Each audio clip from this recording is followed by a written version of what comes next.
Bore का परमाणु model. Niels Bohr ने क्वांटम सिद्धांत के आधार पर रदरफोर्ड के परमाणु मॉडल की कठिनाइयों को दूर किया। इसके लिए उन्होंने निम्नलिखित 3 नई परिकल्पना प्रस्तुत की। अर्थात नील्स बोर ने बताया, उन्होंने 3 परिकल्पनाएं प्रस्तुत की कि परमाणु होता है हमारे, और उसका एक नाभिक होता है, उसके चारों ओर केवल उन्हीं कक्षाओं में इलेक्ट्रॉन घूम सकते हैं जिनका कोणीय संवेग नियत रहता है। जैसे कि नंबर 1 में बताया गया है। नंबर 1, इलेक्ट्रॉन नाभिक के चारों ओर केवल उन्हीं कक्षाओं में घूम सकते हैं जिनके लिए उनका कोणीय संवेग h/2π का पूर्ण गुणज होता है, जहां h प्लांक नियतांक है। यदि इलेक्ट्रॉन का द्रव्यमान स्मॉल m है, उसके वृत्तीय मार्ग की त्रिज्या स्मॉल r है तथा उसका वेग v हो, तो उसका कोणीय संवेग जो हो mv/r बराबर nh/2π। ये हमारा सूत्र है। इसके ऊपर सवाल भी आते हैं, जहाँ पर n एक पूर्णांक है, अर्थात n बराबर 1, 2, 3, 4, जिसे कक्षा की क्रम संख्या अथवा मुख्य क्वांटम संख्या भी कहते हैं।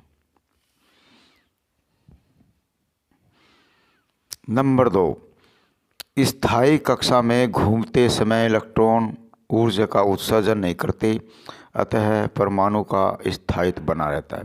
अर्थात इसमें ये बताना चाह रहे हैं, जब कोई भी इलेक्ट्रॉन कक्षा में घूमता रहता है, स्थायी कक्षाओं में, परमानेंट जो कक्षाएं हैं, जैसे घूमता रहता है, जब तीसरी कक्षा में, चौथी कक्षा में, उसी में घूमता रहता है, तो वे ऊर्जा का उत्सर्जन नहीं करते, अतः परमाणु का स्थायित्व बना रहता है। जैसा परमाणु है वैसा ही परमाणु रहेगा।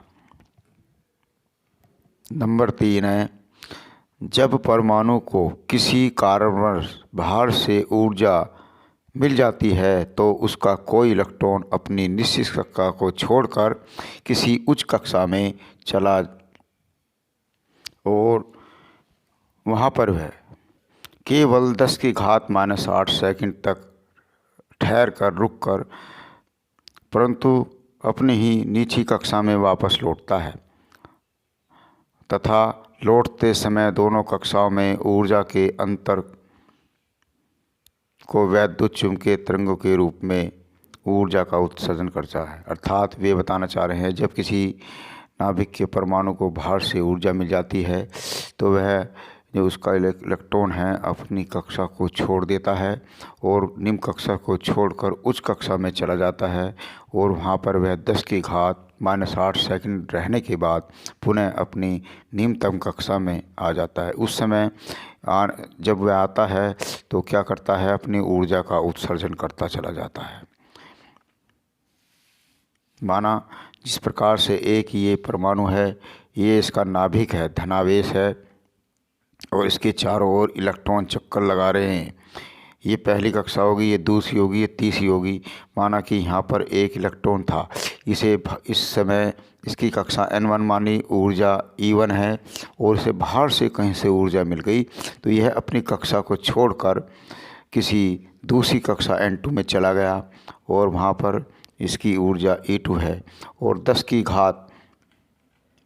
10⁻⁻8 सेकंड रहने के बाद पुनः वह अपनी निम्नतम कक्षा में आता है। उस समय यहाँ पर ऊर्जा का उत्सर्जन होता है। इस प्रकार से ये नंबर 3 है। अब यदि किसी इलेक्ट्रॉन की ऊंची कक्षा में ऊर्जा E2 तथा निचली कक्षा में ऊर्जा E1 है तथा उत्सर्जित तरंगों की आवृत्ति न्यू है, और पहली कक्षा जो है उसकी संख्या n1 और दूसरी कक्षा की संख्या n2 है, तो जब आने और जाने में ऊर्जा का उत्सर्जन होता है तो डेल्टा E होगा। तो डेल्टा E बराबर E2 - E1, और यहाँ पर जो E है, E ऊर्जा है, इसका जो मान होता है ऊर्जा का hν। तो अब यहाँ पर hν रख देंगे।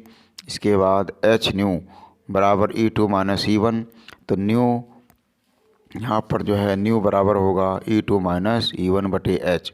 यहाँ पर यह बोर का बोर का आवर्ती प्रतिबंध कहलाता है।